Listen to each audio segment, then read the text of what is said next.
Oi pessoal, sejam bem-vindos ao canal Informática Didática. Eu sou Davi Barreto e a partir de agora vamos começar mais uma aula de introdução à programação em Java. E antes de continuar, não se esqueça de curtir o vídeo e clicar no sino para ser notificado sempre que um conteúdo novo for postado aqui no canal. Na aula de hoje, nós vamos aprender o que é estrutura de seleção.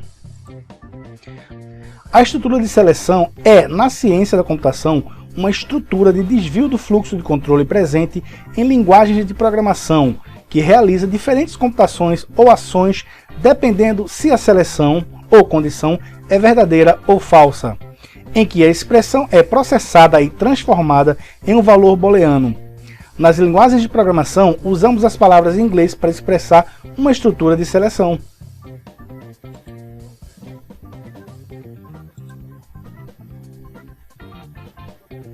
Antes da gente saber quais são essas palavras que nós vamos utilizar, vamos entender mais ou menos como é que vai funcionar uma estrutura de seleção. Ao realizar uma estrutura de seleção, é realizado um teste booleano ou lógico. Vocês lembram na aula passada que a gente trabalhou com variável do tipo booleana, não foi? A gente tinha dois valores possíveis, verdadeiro ou falso, true ou false. Então basicamente é isso que o teste vai fazer. A gente vai executar um teste e esse teste ou vai ter um resultado verdadeiro ou vai ter um resultado falso. Basicamente é isso. Claro, vão haver outros desdobramentos, mas a gente vai ver com calma como é que funciona cada um deles. E agora a gente vai conhecer quais são os controladores de seleção que a gente vai trabalhar. O primeiro deles é o if, que significa se. O segundo deles é o else, que significa se não. Temos aí o else if, que nada mais é do que uma ramificação desse if-else. A gente vai entender como é que ele funciona, não tem desespero. E por último nós temos o controle de seleção switch. E a gente vai entender como é que funciona cada um deles.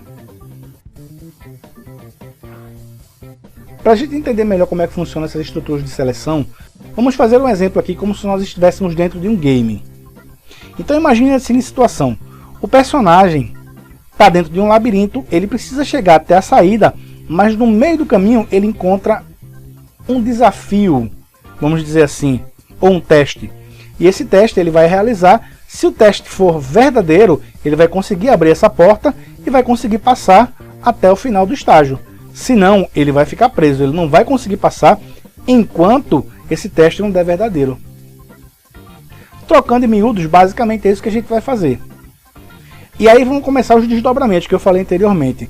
Imagina a seguinte situação, que nesse mesmo labirinto, em vez de termos uma saída só, nós temos duas. Então esse teste lógico, o valor verdadeiro e o valor falso, em vez de um liberar e o outro não, cada valor desse, cada resposta dessa vai dar uma saída para o personagem. Então o teste é realizado, se der verdadeiro, ele vai sair pelo corredor da esquerda. Se der falso, ele vai sair pelo corredor da direita. Então a condição está aqui, se der verdadeiro ele vai para um lado, se der falso ele vai para o outro lado.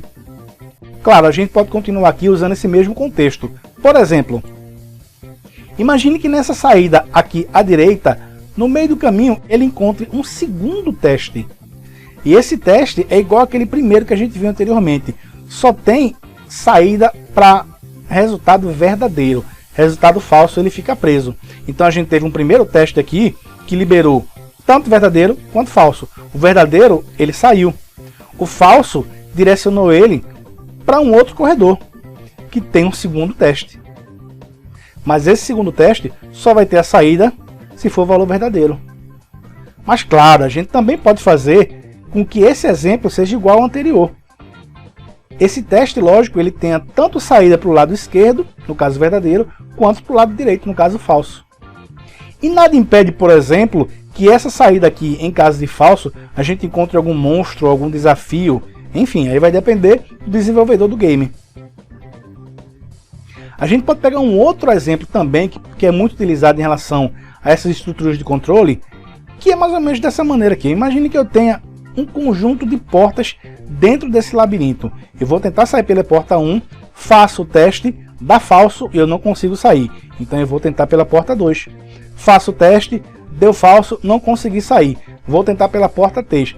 Se eu conseguir sair, acabou. Eu saí e eu não preciso me preocupar com a 4 e com a 5. Mas se eu não conseguir, eu posso tentar ir para 4 e tentar ir para 5, até conseguir. E o último exemplo é um exemplo que eu desenhei aqui parecido com um joystick, que é para dar a impressão de que a gente pode trabalhar com esse fluxo de controle também em relação a direcionamento. Então a gente pode determinar um valor para cima, para baixo, para a esquerda, para a direita. E claro, a gente vai ver como é que isso funciona na prática, na hora de programar. Agora, para a gente começar a trabalhar com esses testes lógicos, nós vamos precisar trabalhar também com os operadores lógicos. Tá complicando, né? Mas é fácil. A gente, quando começar a ver quais são os operadores lógicos, a gente vai começar a entender. Por exemplo, a gente tem um operador lógico de igualdade. Uma observação: dois símbolos de iguais juntos é sinal de igualdade. Um símbolo de igual apenas é atribuição de valor para variável. Lembra que a gente viu isso na aula passada, não foi? Eu colocava o nome da variável igual e um valor, 18, por exemplo. Então eu estava atribuindo o valor 18 àquela variável. Nesse caso aqui, é um símbolo de igualdade. Por quê? Porque a gente vai comparar um valor a outro. Se esse valor for igual ao outro, o teste é verdadeiro. É bem simples. O próximo seria, digamos assim, o antagonista do anterior, seria o símbolo diferente. É uma comparação do mesmo jeito, só que nesse caso aqui, o valor vai dar verdadeiro se ambos forem diferentes, se um for diferente do outro.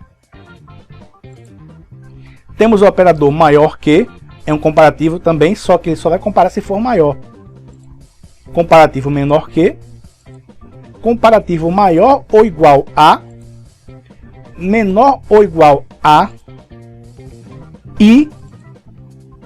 ou e negação. Bom, esses primeiros aqui da coluna da esquerda ficou um pouco fácil de entender, né? Agora, para que serve esse i, ou e essa negação? Eu vou pegar alguns exemplos aqui para a gente poder entender de fato como é que funciona cada um deles.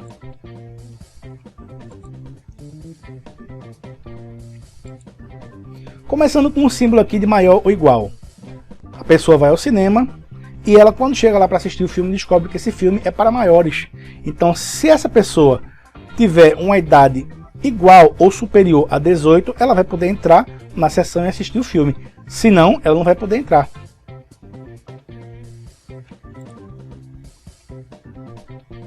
Mesmo caso aqui, ó. Na escola, se o aluno tirou uma nota de 7 para cima, ou maior ou igual a 7, ele vai estar aprovado. Se não, ele vai estar reprovado. Ou no mínimo em recuperação, né? Em comparação de igualdade, imagina de novo o jogo. A gente está num jogo, a gente encontra uma chave e vai tentar abrir uma porta. Mas se a chave não for idêntica à fechadura, olha aí, não for igual à fechadura, ele não vai conseguir abrir. Ou seja, teste lógico, um igual ao outro, verdadeiro. E em relação à diferença, por exemplo, igual ficou fácil de entender, mas diferente. Vamos pegar a seguinte situação. Se a gente estivesse trabalhando, por exemplo, com um joystick e eu pressionasse o joypad para cima, ele iria andar na vertical para cima, certo? Ele iria andar alguns passos para cima, um valor positivo. Se eu pressionasse seta para baixo, ele iria andar para baixo, valores negativos. Ou esquerda ou direita. Esquerda, valor negativo, direita, valor positivo. Então, qualquer um desses posicionamentos, ele vai estar andando. Mas se ele estiver em zero, significa que ele vai estar parado. Então, ele só vai andar se o nosso teste for diferente de zero. Se o teste for igual a zero, ele vai estar parado. Se não, a caminhada vai estar garantida. Basta saber quantos passos ele vai caminhar, né? Mas isso é uma outra história que a gente vai ver na parte prática. E o i? Como é que a gente vai trabalhar com aquele i? O i serve quando a gente quer fazer mais de uma comparação dentro do teste lógico. Por exemplo, imagine que na escola o aluno não precisa apenas tirar uma nota igual ou superior a 7. Ele tirou a nota igual ou superior a 7, mas ele tem 9 faltas, então ele está reprovado. Porque ele tem que ter uma nota igual ou superior a 7 e... olha o i aí, ó. E as faltas tem que ser no máximo 9. Se for de 10 para cima, ele está reprovado. Olha o i aqui, ó. Então, no caso do i, as duas condições, a nota igual ou maior que 7, ou a quantidade de faltas ser menor do que 10, ambas têm que ser verdadeiras para ele estar aprovado, para a condição ser verdadeira. E o ou? Imagine que eu sou convidado para ir para uma festa e eu estou sem carro e dois amigos meus se prontificam a me dar uma carona, João e Carlos. Eu vou dizer assim, bom, o que passar primeiro aqui eu pego carona. Se João ou Carlos vierem me buscar, eu vou à festa. Se não vierem me buscar, eu não irei à festa, simples assim. Então, diferente do anterior, que ambas as condições teriam que ser verdadeiras para o resultado ser verdadeiro, no caso aprovado, nesse caso aqui, se uma das condições forem verdadeiras, o resultado já vai dar verdadeiro. Se João ou Carlos vierem me buscar, eu irei à festa. E para finalizar, nós temos o símbolo de negação, que nada mais é do que aquela exclamaçãozinha que a gente viu. Uma exclamação no início de uma variável significa que ele está negando aquela variável, ou, de uma maneira mais fácil de entender, ele está invertendo o valor. Então, se eu tiver uma variável booleana com o valor true, e no início tiver uma exclamação, aquela variável vai ter o valor false. Olha que coisa simples. Vai ser bastante útil para a gente quando a gente começar com a parte prática. Podem ter certeza disso. E agora, há um limite de ifs e elses? A gente só vai descobrir isso na prática, não é? Vamos lá então? Mãos à obra? Então, para começarmos aqui, a primeira coisa que eu vou fazer é criar a minha classe. Então, eu vou clicar com o botão direito do mouse em cima da pasta Aula Java. New Class. Eu vou chamar essa classe de exemplo estrutura legal. Não vou colocar seleção, né? Porque, como é programação, a gente não trabalha com caracteres especiais. Vou habilitar aqui o meu public static para ele poder criar um método de inicialização, método main, e vou clicar no botão finish.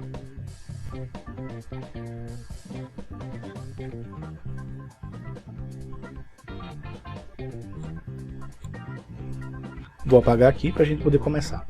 O primeiro exemplo que eu vou trabalhar é utilizando a estrutura de seleção if, que significa se. E vou começar da maneira mais simples possível. Vamos pegar o primeiro exemplo aqui. Imagina que eu estou num corredor e eu quero abrir uma porta. Eu cheguei naquela porta e ela está fechada. Então vamos trabalhar da seguinte maneira. Imagine que uma porta fechada significa false e uma porta aberta significa true. Então eu vou criar aqui uma variável do tipo boolean, chamada porta aberta, e vou atribuir a ela o valor false, ou seja, ela está fechada. O que é que eu vou fazer aqui agora? Eu vou criar um if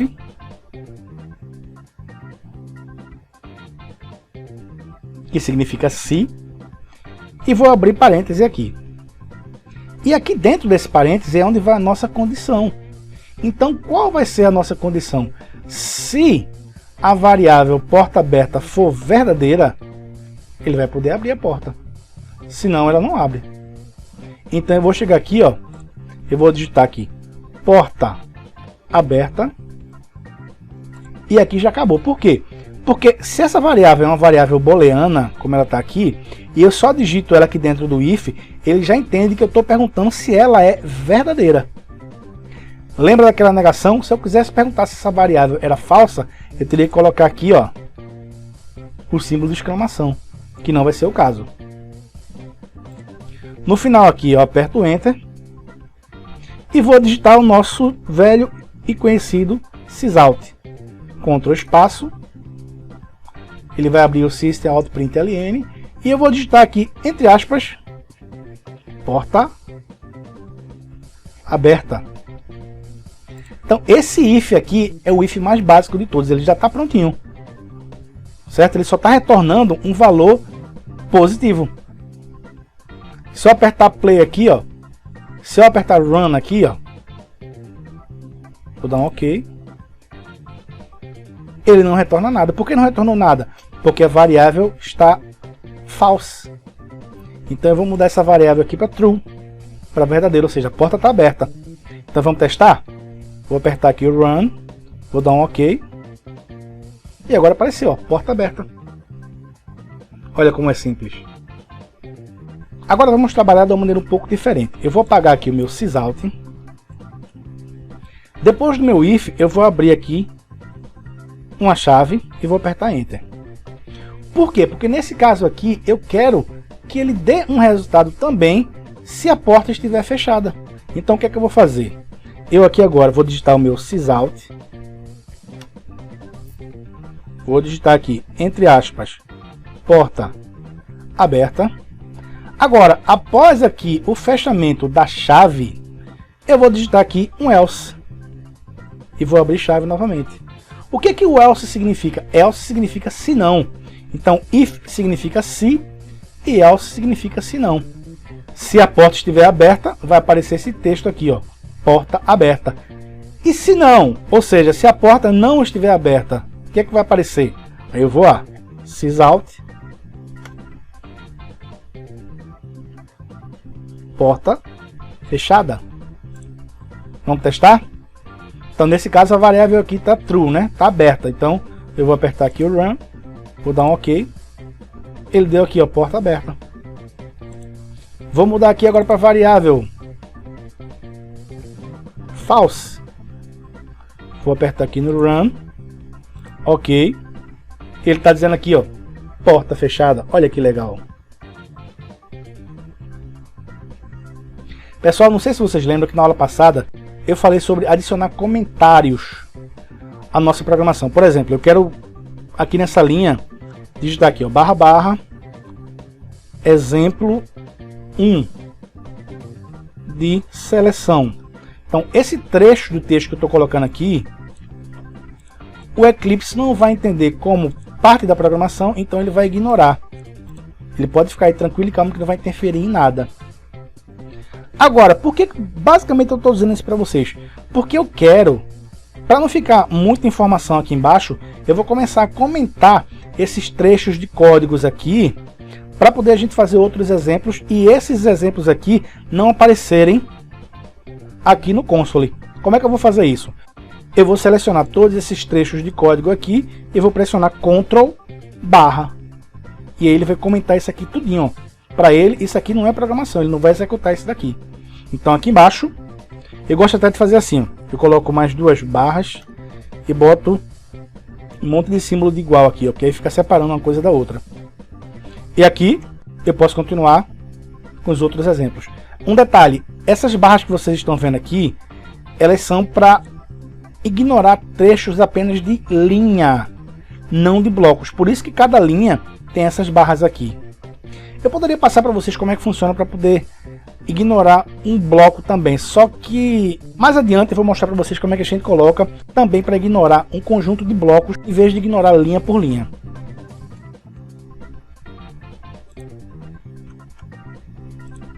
Então vamos lá, a gente vai pegar aquele exemplo das portas, uma do lado da outra. Eu tenho porta 1, porta 2, porta 3 e porta 4. Eu vou tentar passar por uma primeira porta, se eu não conseguir, passo para a próxima porta. Se eu não conseguir, passo para a próxima e assim sucessivamente. Então primeiro eu vou criar as minhas portas. Vou chamar aqui porta. Vou botar porta aberta não, botar só porta 1. False. Para eu ganhar um pouquinho de tempo, eu vou copiar e colar isso aqui. São 4 portas, né? Então 1, 2, 3, 4. Eu só mudo o nome de cada variável aqui, ó. Porta 4, porta 3, porta 2. Pronto, eu tenho 4 variáveis aqui. Eu tenho 4 portas, vamos dizer assim. Porta 1, porta 2, porta 3 e porta 4. Então eu vou tentar passar pela primeira porta. Então eu vou criar o meu if. Eu posso até, ó, se eu quiser, para ganhar um tempinho aqui, vou copiar esse if aqui, ó. Vou colar ele aqui embaixo. Olha que veio junto aqui. Vou pressionar de novo Ctrl / para poder ele apagar o trecho. Pronto. Ctrl / ele acrescenta o comentário e Ctrl / novamente ele exclui o comentário. Certo? Vou mudar o nome da variável aqui porque o nome das variáveis é porta 1, porta 2, então pronto. Porta 1.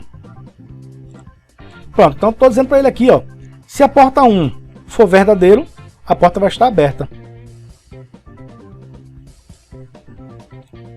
Então, se a porta 1 estiver com valor falso, o que vai acontecer? Ele, em vez de aqui para o if, ou ele não vai para canto nenhum, ou eu posso criar um else aqui, né? Um se não. Então, eu poderia fazer como eu fiz aqui em cima. Porta aberta, porta fechada. Não, mas eu quero que quando chegar para a porta 1, se eu não conseguir passar, eu pule para a porta 2. Então, o que é que eu vou fazer? Aqui embaixo, depois do else, eu vou criar um outro if. Olha que legal. Então, depois do primeiro if, eu estou dizendo o seguinte.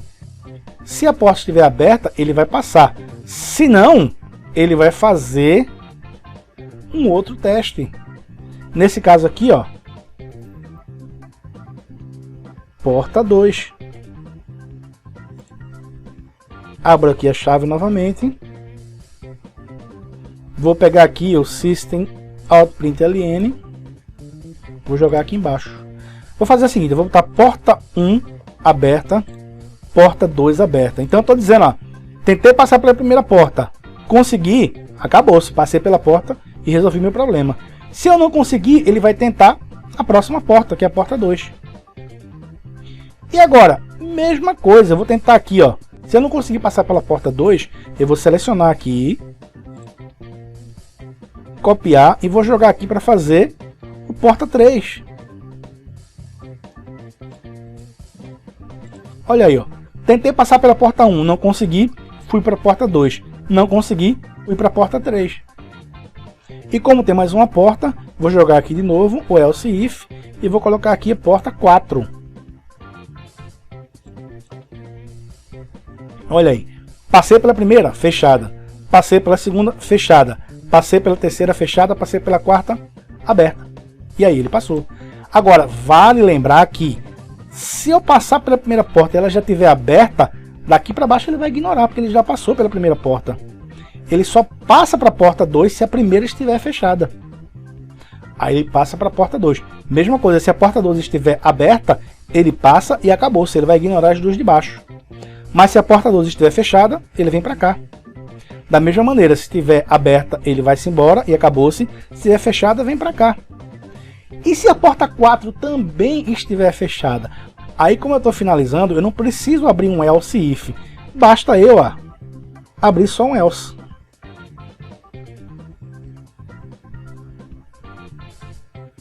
Eu vou pegar o meu sysalto, jogar aqui, ó.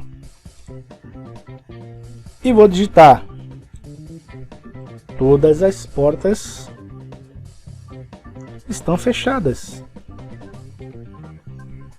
Vou botar uma exclamação aqui para ficar mais charmoso. Dá um Ctrl S para salvar. Vamos fazer um teste. Todas as portas estão fechadas aqui, ó. Então vamos testar. Vou apertar aqui no Run. E ele já deu aqui, ó. Todas as portas estão fechadas. Vamos abrir a primeira porta. True. Run. Ok. Porta 1 aberta. Vou abrir a segunda porta. Dá um run aqui. Ok. Ora, por que ele deu somente a porta 1? Aquilo que eu falei, né? Não importa se a porta 2 ou 3 ou 4 está tudo aberta. Se a primeira estiver aberta e ele passou, ele vai ignorar as outras. Então eu vou fechar a primeira porta aqui, ó. False. Vou apertar o Run. Vou dar um OK. Porta 2 aberta. Vamos ver a porta 3 agora. True. Apertei aqui. OK. Porta 3 aberta. Vamos testar a última porta.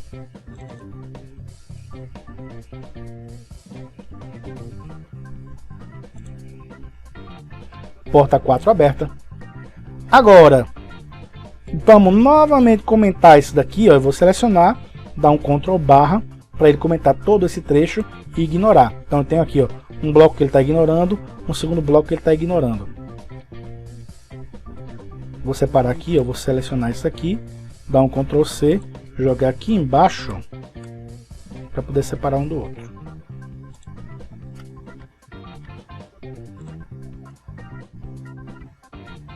Bom pessoal, como essa aula ficou um pouco grande, eu vou dar uma parada aqui agora e a gente vai continuar ela no próximo vídeo.